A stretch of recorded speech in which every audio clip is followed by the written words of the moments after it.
Olá, muito bom dia, seja bem-vindo. Nós estamos ao vivo, agora são 11 horas pelo horário de Brasília e a partir de agora você acompanha comigo as notícias do Brasil e do mundo desta quarta-feira. Vamos começar então falando de economia. Olha só, mesmo pressionado, o Banco Central deve anunciar hoje a manutenção da taxa de juros no patamar atual, que, aliás, é o maior dos últimos 6 anos. Analistas esperam que, pelo menos, a reunião traga hoje uma sinalização de queda nos juros no segundo semestre. O Comitê de Política Monetária do Banco Central deve ignorar novamente as investidas do governo e do setor produtivo e optar pela 7ª manutenção da taxa básica de juros em 13,75% ao ano. Iniciada em março de 2021, a alta da taxa Selic teve o objetivo de conter o avanço da inflação. No período, 12 altas seguidas resultaram na elevação dos juros básicos de 2% ao ano para 13,75% ao ano, nível atingido em agosto do ano passado e mantido até então. Os economistas esperam o comunicado pela autoridade monetária, que pode indicar uma leve queda dos juros no próximo encontro do Copom. Caso confirmada, a redução da taxa Selic será a primeira anunciada desde agosto de 2020, quando a taxa passou de 2,25% ao ano para 2% ao ano. Após a primeira baixa, o mercado financeiro prevê novos recuos da taxa Selic nos meses de setembro, novembro e dezembro, movimento que, se confirmado, pode levar os juros para 12,25% ao ano. A manutenção dos juros no maior nível dos últimos 6 anos é alvo de críticas de toda a equipe econômica do governo federal e de membros do setor produtivo. As novas perspectivas de queda levam a inflação, que subiu em ritmo menor nos últimos 3 meses, e o avanço do Congresso Nacional da tramitação das novas regras fiscais apresentadas pelo governo. O Palácio do Planalto ordenou e a Caixa Econômica Federal suspendeu a cobrança das empresas pelas transferências do Pix. A instituição, no entanto, não descartou a medida. A Caixa afirmou que a suspensão visa ampliar o prazo para que os clientes possam se adequar e receber amplo esclarecimento do banco sobre o assunto, dada a proliferação de conteúdos inverídicos que geraram especulação. O Banco Público havia informado que iniciaria a cobrança em 19 de julho para cliente que seja pessoa jurídica privada, mas deixando de fora microempreendedor individual e pessoa jurídica pública. Segundo a Casa Civil, a suspensão da cobrança foi uma solicitação do próprio presidente Lula para que suspendessem temporariamente até o retorno dele ao Brasil.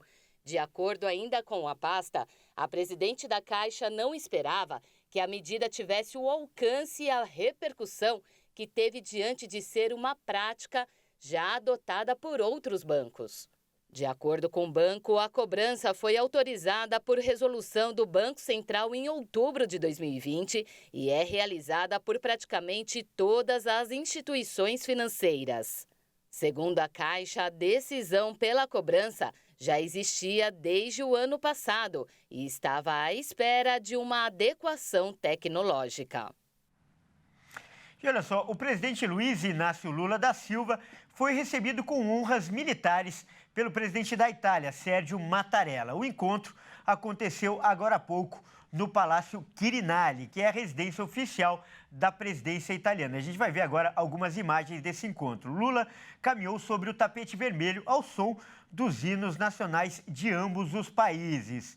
Logo em seguida, ele e Mattarella entraram no prédio para a reunião. Esse já é o 3º compromisso do presidente no dia de hoje. Em suas redes sociais, o presidente brasileiro disse que o tema principal das conversas com Mattarella foi o estreitamento das relações entre os dois países, mas também conversou sobre o acordo entre a União Europeia e o Mercosul. Está aí, então, a agenda de hoje do Lula na Europa. E eu mudo de assunto agora para falar que subiu para 16 o número de mortos pelo ciclone no Rio Grande do Sul. A última pessoa que estava desaparecida foi encontrada na tarde desta terça-feira. Uma das vítimas do ciclone extratropical, Ayrton Pereira, de 57 anos, foi enterrado na manhã dessa terça-feira. Ele estava em casa com a mulher e os filhos quando a enxurrada o arrastou por 3 quilômetros. Os moradores de uma das cidades mais atingidas, Caraá, tentam reconstruir a localidade que ficou destruída pelo ciclone. Bombeiros, Defesa Civil, Exército e Polícia Militar atuam juntos na busca por um homem desaparecido. Parte do município ainda está sem energia elétrica. Um vídeo divulgado nas redes sociais mostrou o pânico de mãe e filho quase submersos durante a noite. Christian Machado chegou a amarrar a mãe, Nirva Machado Gomes, de 70 anos, para que a água não a levasse. Ao todo, 3.713 pessoas tiveram as suas casas danificadas e 697 foram retiradas das áreas de risco da tempestade entre quinta e sexta-feira. E olha só, o inverno vai começar daqui a pouco, quando faltarem 2 minutos para o meio-dia. Então, falta menos de 1 hora. E junto com o frio, a estação traz um alerta. É nesta época do ano que aumenta o risco de infarte. Por isso, os médicos recomendam que as pessoas reforcem os cuidados com o coração nesse período.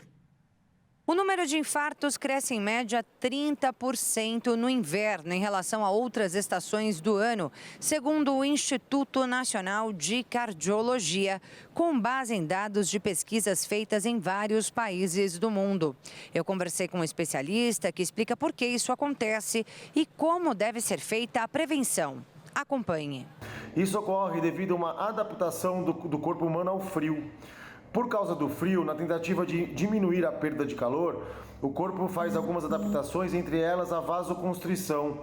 Então ela faz com que os vasos ficam mais constrictos e com isso diminuam o aporte de oxigênio e sangue para órgãos vitais, entre eles cérebro, coração e etc.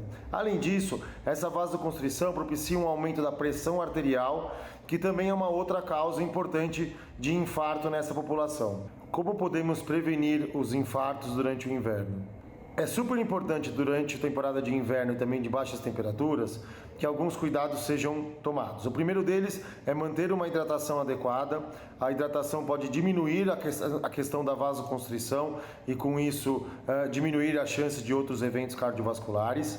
Além disso, não parar a prática de exercício. É importante que se mantenha a prática de atividade física e não se tornando sedentário por causa do frio, porque isso ajuda não só o coração, como também os vasos sanguíneos a fazerem a vasodilatação e diminuir o risco de infarto. E, por fim, fazer um controle dos fatores de risco. Então, não aumentar o tabagismo, parar de fumar, não aumentar o consumo de álcool no inverno, continuar realizando atividades físicas e, principalmente, fazer o controle da hipertensão e do diabetes. É isso aí, é muito importante falar de prevenção porque o infarto é a maior causa de morte no Brasil. São cerca de 400 mil casos por ano, com um óbito a cada 7 casos. Os dados são do Ministério da Saúde. Bom, é isso aí, essa edição fica por aqui. Eu agradeço demais pela sua companhia e convido a continuar ligado em nossa programação, porque às 13 horas eu volto com mais notícias para você. Até mais!